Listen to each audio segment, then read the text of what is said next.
And what's your complaint of the day? Do you know what mine is? It's trains and people and men. I think, like men not wanting... It's like the battle of the sexes when it comes to seats on trains. Yeah. I've noticed that men don't really want to be getting up for us anymore. They don't. Or they pretend you don't exist. They don't even get up for pregnant women. Yeah, it's really bad. It's really bad. Like, bring the real men back. It's really bad. It's really bad. Like, bring the real men back. How can you see me standing and you're sitting? It's so bad. You're a man. I'm like, you're a man. What that means, you're a man. Therefore, you should be doing A, B, C, X, Y, and Z. And my question is based upon what standard? Based upon what context? And this is where things get really complicated. This is why I think there have been, again, some very toxic and unhealthy aspects of feminism. And quite frankly, this is what happens when people start to stray away from what God intended and from what God meant, and then start going their own way. There are ramifications for this. Because just saying you're a man, okay, that doesn't mean anything in a system that has progressed to the point, or digress, some of you guys might argue, to the point to where there is no difference between men and women and what they can do. Brandon, I know they're in the UK, they're in Europe, right? Just based upon their accents, we know that they're not in America.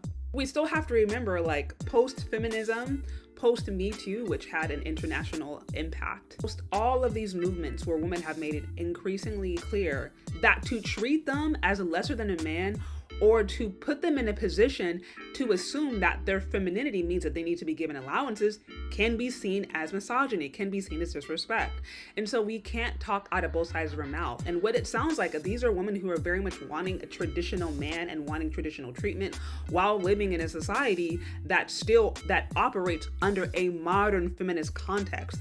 My thought is, okay, if you want that, go to a more traditional society, or go to cultures that practice that if that's what you want. But you're likely not going to get that in the West. Maybe here and there, maybe if you find yourself in particular spiritual or religious settings, like I said, in the Christian church setting, they still, for the most part, uphold more traditional values, right, in the context of marriage, men being the head, a woman being submissive to the head, and then the man submitting to Christ, and so they understand the order there.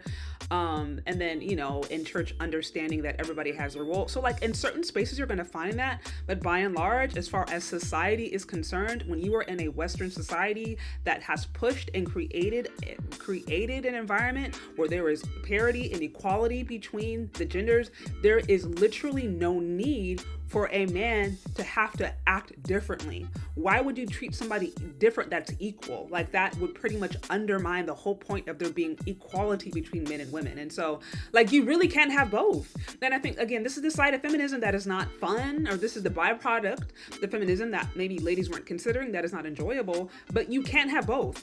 So there is no go back to the good old days. Where are the real men? Where are the real men? Because it's like, okay, those real men are going to be looking for real women who were actually their traditional counterparts. So it's like, also, ladies who are even desiring those real men have to be those real women. And that's where ladies get to ask themselves, are they that? Let's continue.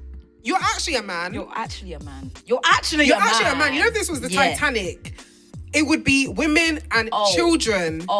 And it should be the same with the trains. I'm like, wasn't that based in the 20s? I'm like, so we're going back to the good old era days, which, I mean, for who? Because we know that era for Black people was not an era worth idolizing. But besides the point, okay, you're going back to, I think that was supposed to be like around the 20s or something, like really, really early on, way before feminism was a thing.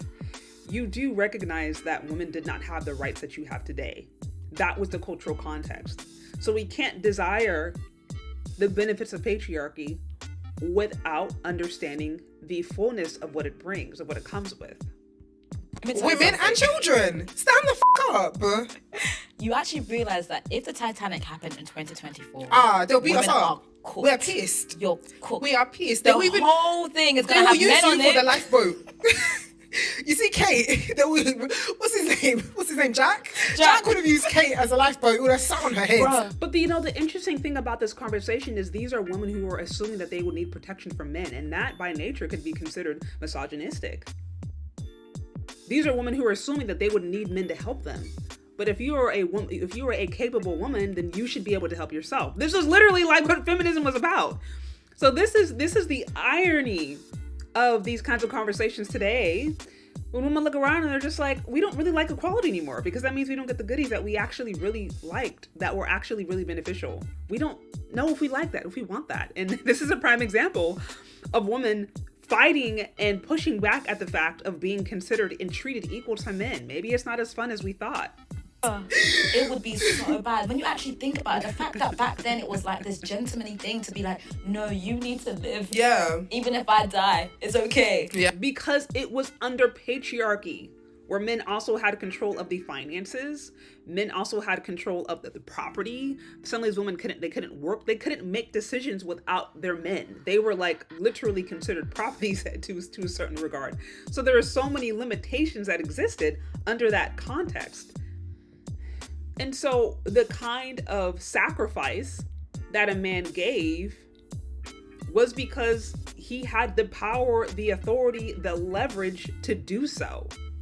He was the one leading the family in the charge in all capacities, and he had literally the power. He was the one that ultimately decided the decisions. It's no different than a CEO or somebody who, like, now we know the CEO, basically they answer to the board, but ultimately if a company is like going under fire, or if there's a lot of different issues, they're going to go to the CEO, they're going to go to the head and say, what's going on? Why is this business not working out? So it's like, that is the context. Yeah, you had men sacrificing their lives because you had women who were submitting to them, who were ultimately under their leadership, guidance, and authority, and legally did not have the same rights. But we don't live under that time anymore. Yeah. Now, Chivalry is actually on the floor. That is a very, very valid complaint, actually. Chivalry died with patriarchy. Thank you. Because it's so bad. Honestly. And I've complained about this, actually. on the Really? show. Yeah, it's been one of my complaints. And what about when it comes to like helping you with luggage as well? Because I see women be talking about that sometimes as well. Like guys will see women with luggage and they'll just walk past. I'm like, but we're equal, right? We're equal, right? Women can do everything men can do. Or are we actually being reminded that, no, that was a lie? We have never been equal to men. Maybe equal as far as value, but certainly not equal as far as function. Now we're seeing this reality, and it's not so pretty. It's not so pretty when you have to now carry your own luggage. It's not so pretty when you have to actually defend and protect yourself.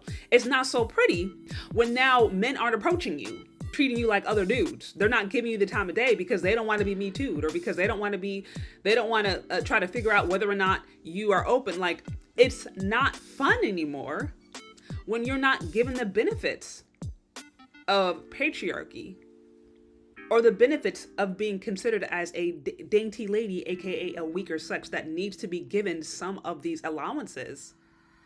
It's not fun anymore.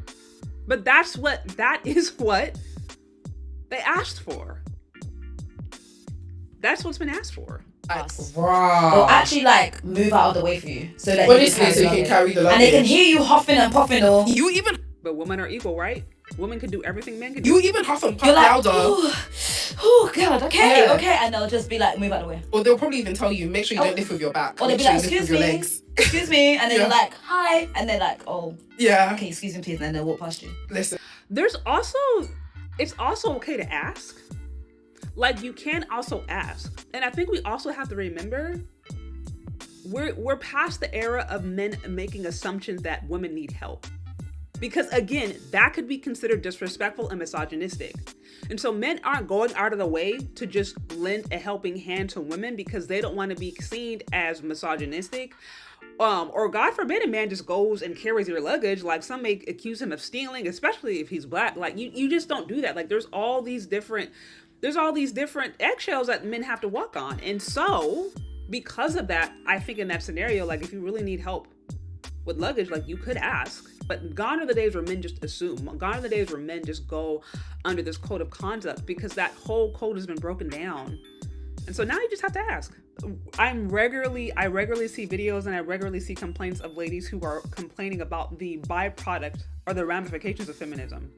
Yeah, there's been certain things, but because I feel like there's been some aspects of feminism that have just gone have gone overboard and have pushed the boundaries to the far other extreme. Now it has created a dynamic where men actually feel ostracized and like they're walking on eggshells and that their hands are tied. And so in that kind of capacity, for many women, it's just easy to be like, okay, we're not going to push back against you. We're not going to argue that you don't want to be harassed. We're not going to argue that you don't want to be approached. We're not going to argue that, you're equal. We're not going to argue that you can do everything that we can do. We're not going to argue. We're going to believe and respect your boundaries and then move accordingly. And so a lot of guys now are just following the new code of conduct. It's like, you said you want equality. You said you want parity. We're giving that to you in all capacities because that's what you've asked for. But like I said, that now means that there's a change in the social dynamic, and that makes it really complicated, quite frankly. And so this is just the reality of the dating market. I think it's important for ladies to be aware of the kind of dynamic that's been fostered. If you want something different, if you want a more traditional guy, you first have to be that traditional woman. Like, you can't literally want to be a modern woman in every aspect except for when it comes to your bills being paid and chivalry and opening your doors and taking care of you. Like, you have to be really clear on who you want and why. And then more importantly, as I mentioned before, you can find more of the traditional settings, quite frankly, in like spiritual spaces.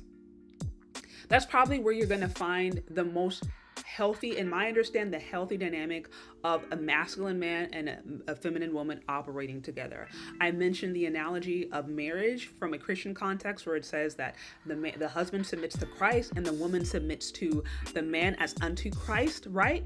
And so there's headship, there's order in that. It doesn't mean that the woman is a complete juvenile. It doesn't mean that the man lords himself over the woman, but that there is an order of things, that there's a source, and that God gives vision to the man, and then the man guides the household, and then the woman uses her discernment and her capacity and her ability to help build the home and to help nurture the vision that God has given to the man for that household. And so there's like a synergy. Things are working together. They're not competing and working against one another. But I'm saying, I'm using that as an example of spiritual communities that very much still uphold the values of masculine men having their role, feminine women having their role under God, and not creating a harmony. But you're not going to get that in modern culture where people are trying to question what a gender is and what's a man and what's a woman and are they equal or are they not equal. You're not really going to get that. And so you just have to know what you're getting yourself into. And then also be willing to recognize that this is what happens when people step away from what God has already intended. And the best way to get around that is to actually be that woman. Put yourself in spaces where men and women are still operating based upon God's design, and then you won't have to worry about the way other people are acting. Those are my thoughts. What do you think? Do you agree? Do you disagree? Let me know. Leave your questions, comments, concerns in the comment section below. Thank you so much for listening. If you've gotten this far, and we'll talk later. Bye.